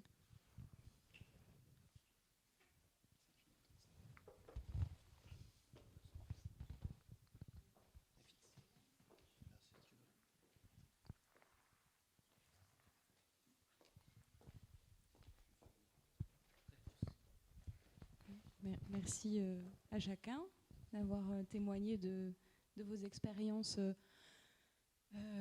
au Node, au non-lieu et dans les autres associations dont on a parlé ce soir. Je trouvais que ce qui revenait comme ça, ce qui faisait lien ce soir, c'est un mot que tu as utilisé à l'instant, Arnaud, que chacun, je pense, a utilisé à un moment, c'est l'ouverture. Et je crois que c'est un concept qui fait partie des principes de toutes les associations qui sont là ce soir, de toutes les structures qui sont là ce soir. En tout cas, l'ouverture pour le non-lieu, ça fait vraiment partie de l'identité de l'association et c'est ce qui permet de se faire rencontrer des mondes comme ça, de numérique, de psy. Je voudrais rappeler quand même, parce qu'il ne s'est pas présenté, mais Julien Borde qui anime, et c'est vrai que de le voir ici ce soir, ça m'a fait penser à ça. Voilà, il anime cette soirée ce soir, il l'a monté avec d'autres du conseil d'administration d'Aquinum dont il fait partie, mais il fait aussi partie du non-lieu et il est éducateur spécialisé. Donc aujourd'hui, il a passé sa journée dans un ITEP avec des enfants en tant qu'éducateur spécialisé. Ce soir, il est là. Et c'est ça aussi que ça permet, parce qu'au départ, ça n'a quand même rien à voir avec une tablette. Voilà. Et donc ma question, peut-être, comme vous êtes là ce soir, Guillaume et Arnaud, et vous êtes un peu les témoins de ça, je trouve, et puis François-Xavier aussi, de comment ça se passe finalement, cette rencontre au quotidien, le mercredi, quand les jeunes qui viennent au non-lieu sont là, et les nodeurs sont là, et donc vous êtes là. Voilà, comment ça se passe ? Je pense que je peux être témoin de ça, puisque effectivement, comme moi, je ne suis pas impliqué dans les activités du non-lieu au Node, et donc effectivement, quand vos, comment on dit, vos jeunes, vos clients, vos bénéficiaires Et quand ils arrivent dans le node, effectivement, certains, ils sont quand même, ils ont vraiment que ça interpelle. Donc c'est vraiment intéressant comment on est interpellé par ça. Et puis je pense que tout le monde, comprend un peu la situation. Il y a une sorte de, je pense que ça crée un inattendu en fait. Ça peut créer un inattendu. Mais après, les habitudes sont là et puis on finit par vous connaître les uns les autres. Et donc, quand on entend des éclats de voix à l'entrée très gais, on sait exactement qui est-ce qui va traverser le node 2 minutes après. Voilà, et jusqu'à. Bon, il ne faut pas que ça aille tous les jours jusqu'à claquer la porte trop fort. C'était l'an dernier, en fait, on a passé l'hiver avec une porte cassée parce qu'un jeune était un peu enthousiaste dans sa sortie. Il avait su remettre de l'ouverture dans l'espace. Il a surjoué la fermeture surtout. Ou l'ouverture peut-être en fait. Et donc voilà, donc ça crée un effet de surprise, un effet d'inattendu, je pense qu'il est vraiment intéressant pour tout le monde ici. Voilà. Merci en tout cas de nous permettre de partager cette expérience. Si je peux rajouter quelque chose, c'est que les jeunes aussi trouvent leur place ici parce que l'aspect numérique, donc dans mon métier qui va être le dessin animé et l'illustration, ils vont exister en tant qu'entité sur Internet, ils postent des choses, ils postent leurs travaux, ils existent déjà, et je m'en suis rendu compte en découvrant ce qu'ils faisaient, ils existent comme en tant qu'artistes sur Internet, et ici ça leur permet d'exister comme cette entité en vrai, donc l'artiste, et de s'exprimer avec quelqu'un qui va l'écouter ou avec plusieurs personnes qui vont l'écouter, plusieurs personnes qui vont voir ses boulots passer devant, passer à côté. Et il y a, c'est quelque chose d'avoir des gens qui passent autour, même s'ils s'en foutent, même s'ils ne regardent pas ce qu'on fait. Le jeune en question qui est en train de créer quelque chose, il sait qu'il y a des regards existants autour. Et ça, c'est une situation spéciale, c'est revenir au réel quelque part, quoi. Et donc, il existe bel et bien sur Internet, mais cette personne prend place et se redécouvre ici aussi, à un autre endroit, effectivement, qu'un hôpital qui est comme les impôts, le commissariat. Une fois qu'on rentre là-dedans, c'est plus nous qui décidons, quoi. Donc ici, c'est beaucoup plus facile, c'est un espace d'ouverture entre deux, c'est-à-dire c'est un lieu où il y a des gens qui viennent travailler, qui ne se connaissent pas tous forcément, et c'est ouvert à tout le monde. Donc encore sur l'ouverture, chacun vient prendre sa place, et c'est spécial pour les jeunes du non-lieu, parce qu'il y a une place à prendre en fait, ils doivent la prendre eux-mêmes. Donc le mercredi, c'est quelque chose, le samedi matin, les moments où j'interviens, moi, il n'y a que le non-lieu qui se trouve ici. Mais le mercredi, il y a tout le monde est réuni, quoi. Donc tout le monde se croise, et cette place, elle est à prendre autant entre eux, entre les jeunes qui se connaissent pas et qui font pas la même chose, mais qui se retrouvent autour de certains ateliers, comme le non-studio qui a été créé au non-lieu, qui était un atelier pour créer un jeu vidéo. Et donc là, il y a besoin de plusieurs formes de talent de leur part, et donc ils trouvaient leur utilité aussi, et ils aidaient, et ils venaient trouver la solution à des problèmes, et on attendait de leur part de fournir quelque chose. Donc ça, c'est très chouette. Mais trouver leur place physique, tout simplement, dans cet espace-là, c'est vraiment très intéressant. Enfin, donc le numérique est utile, mais ça les en sort aussi, et ça leur donne une place réelle d'être ici, quoi. Et l'échange avec les intervenants, avec l'intervenant avec qui ils travaillent et avec les autres intervenants, qui doivent des fois laisser le jeune avec qui ils sont tranquilles, parce que des fois il y a besoin de ça aussi. Mais ils vont croiser les questions d'un autre intervenant et présenter ce qu'ils font et expliquer ce qu'ils font, et ça, c'est, je pense, très important pour l'évolution de leur pratique, leur art, leur technique. Oui, tout à fait. L'ouverture, si tu disais le point fondamental, sur Internet, là, quand ils présentent le travail, c'est plus le malade, mais c'est l'artiste, au fond. C'est-à-dire que la vraie ouverture, elle est par rapport à l'identité. C'est-à-dire qu'on est quand même dans une époque où on voudrait enfermer chacun dans une identité bien close et qu'il n'en bouge pas. Et donc, il y a l'identité chacun a sa communauté, son identité, tout ça, et il serait tenu d'y rester. Mais on voit que le point d'ouverture, il est aussi là, dans la déclôture de l'identité à laquelle on serait assigné. quelquefois on n'est pas le malade de machin, mais on peut expérimenter le fait d'être autre chose et se glisser un peu dans cet équivoque pour se créer quelque chose d'autre, enfin, pour pas se laisser enfermer dans une certaine identité.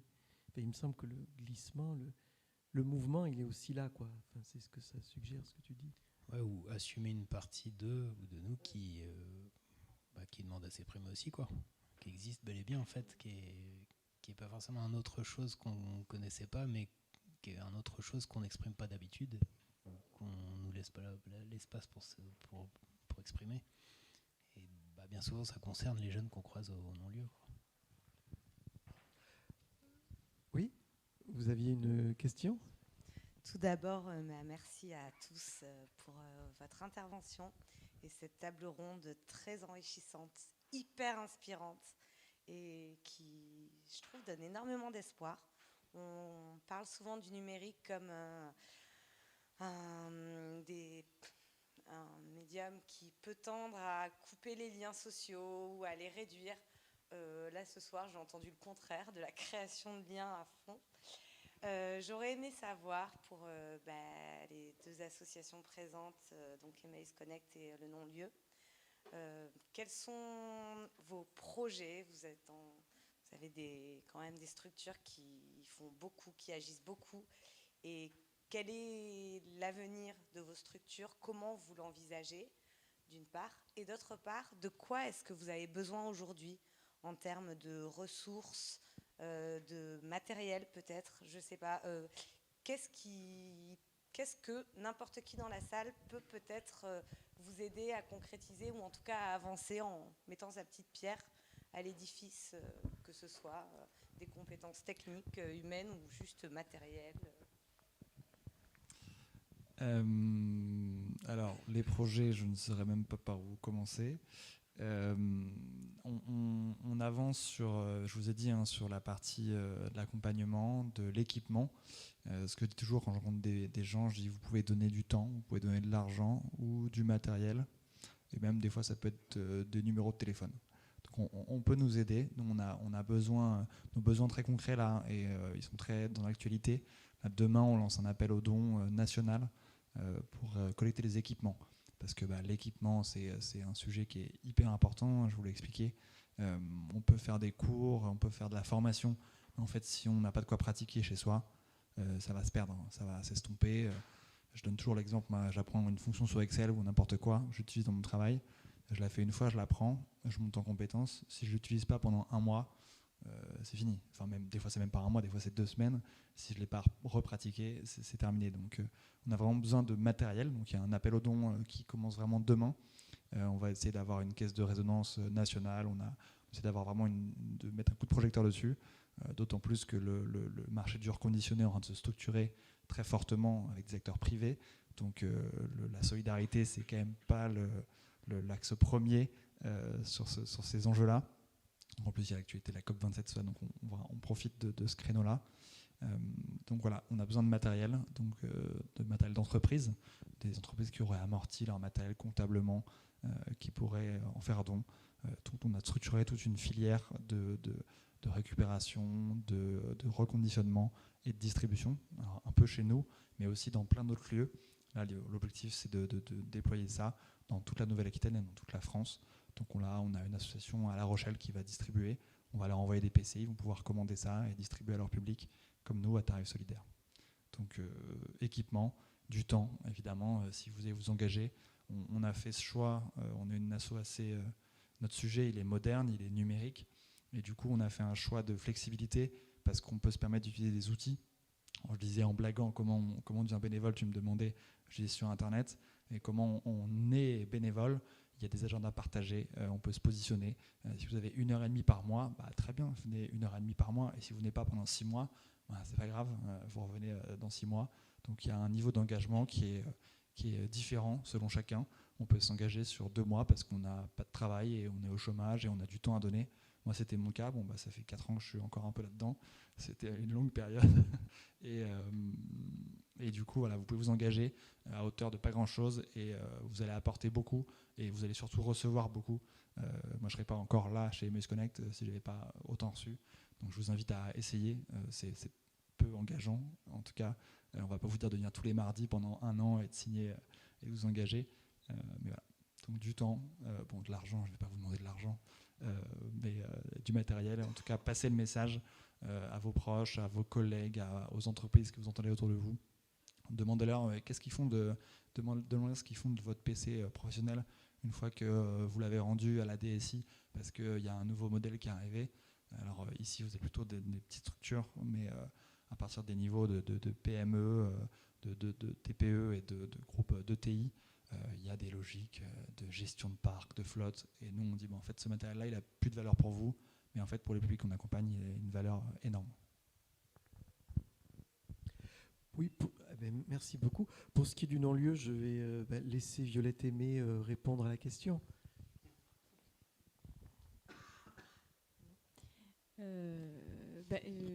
Nous, notre projet, c'est de continuer de faire ce qu'on fait déjà. C'est surtout ça. De continuer à accueillir des jeunes ici, à les accompagner. Donc, ce qu'on a besoin, c'est de rencontres comme celles qu'on a faites avec Guillaume et Arnaud. De continuer à rencontrer des professionnels qui ont envie de partager leurs compétences, qui sont prêts à une certaine ouverture, une certaine patience, à pouvoir se décaler un peu aussi, et donc qui sont OK pour l'inattendu, qui sont OK pour la surprise, voilà.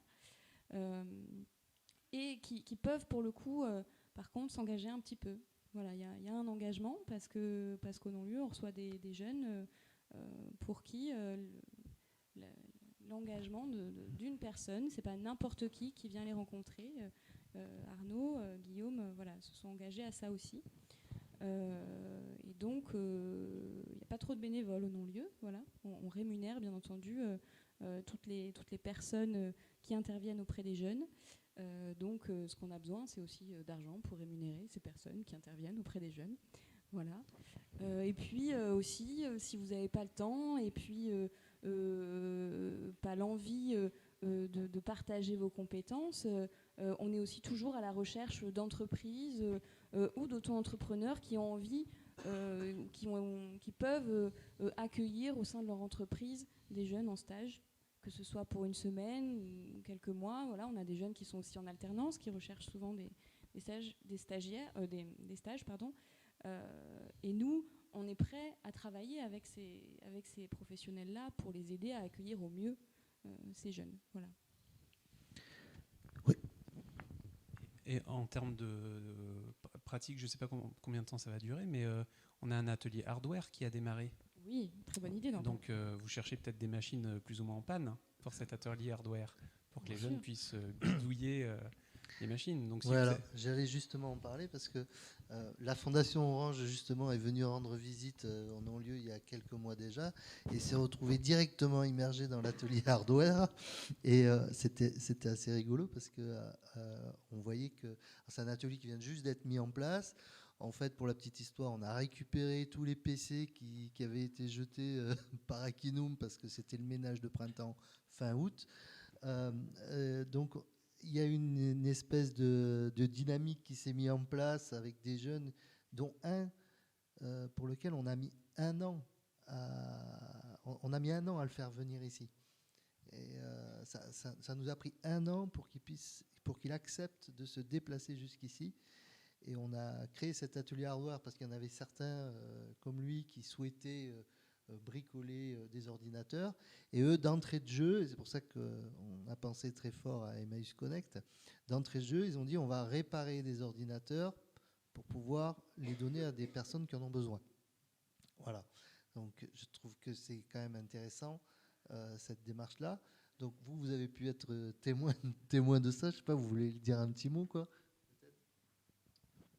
Oui. Alors oui, on a été témoin de ça et c'est vrai que on a beaucoup parlé de fracture numérique, mais ce que je trouve intéressant aussi avec le non-lieu, c'est que ça montre aussi, ça image vraiment complètement comment des jeunes finalement, grâce au numérique, ils montrent aussi quelles sont leurs compétences et ce qu'ils sont vraiment en capacité d'apporter, puisqu'on l'a vu là.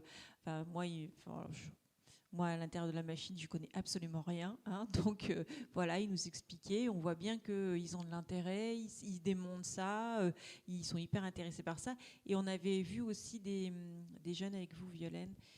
Notamment, je pense à une jeune qui faisait des mangas. Enfin, je veux dire, qui a dessiné tout un univers de mangas. Elle avait fait un blog, etc. Moi, j'étais franchement stupéfaite par rapport à ce qu'elle faisait.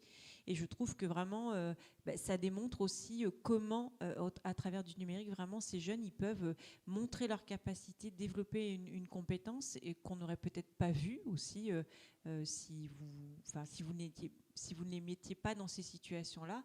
Et je trouve ça hyper intéressant. Et c'est vrai que pour quelqu'un, enfin, moi, je me dis qu'il faut vraiment qu'on soit humble parce que par rapport à ces jeunes justement qui rencontrent peut-être des difficultés autres, en tout cas au travers de ça, ce qui montre, c'est vraiment quelque chose de très intéressant et je trouve que ça mérite aussi que ce que vous faites au non-lieu, ça puisse être vu aussi ailleurs, puisqu'on voit bien que ça permet vraiment de montrer et de développer aussi un savoir-faire. Voilà. Quand même, c'est possible parce que c'est au Node. Voilà. C'est possible parce que c'est au Node et c'est possible parce qu'il y a eu des personnes comme François Xavier qui ont pu créer cette association-là avec cet esprit dès le départ, quand même ce souci de l'autre. On peut dire que grâce à Akinum et au non-lieu, le Node, c'est le premier espace de coworking inclusif pour des personnes en situation de souffrance psychique en France. Ça représente bien aussi la mixité justement des populations et un lieu est important où ça peut rassembler justement des populations qui sont très diverses, qui font des choses vraiment complètement différentes et chacun pouvant s'apporter mutuellement différentes compétences. Ouais, je sais pas si c'est... Enfin, je peux préciser une chose, c'est que c'est vrai que c'est... au début du projet, on avait beaucoup imaginé que les étudiants utiliseraient le Node. Ça s'est pas tant passé que ça. Pas tant que ça. Et par contre, je pense pas qu'on imaginait qu'on ait le non-lieu, enfin le public du non-lieu. Et je pense que ça va beaucoup plus loin que ce qu'on avait imaginé en réalité. On manquait d'imagination. Et dans ce que j'ai dit, une chose, c'est que aussi les jeunes qui sont là, je pense, c'est en tout cas, je pense, vu des coworkers professionnels, il y a une notion de parité. Ce sont des pairs, ce ne sont pas des bénéficiaires ou ce ne sont pas des élèves ou des stagiaires ce sont des pairs. Ils viennent là pour travailler comme nous la journée et il y a en fait voilà, il y a pas du tout de voilà cette notion d'être en dessous ou à côté, quoi. Ouais. C'est vraiment parmi.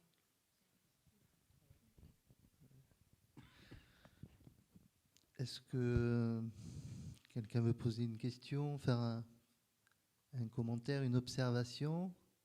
Non?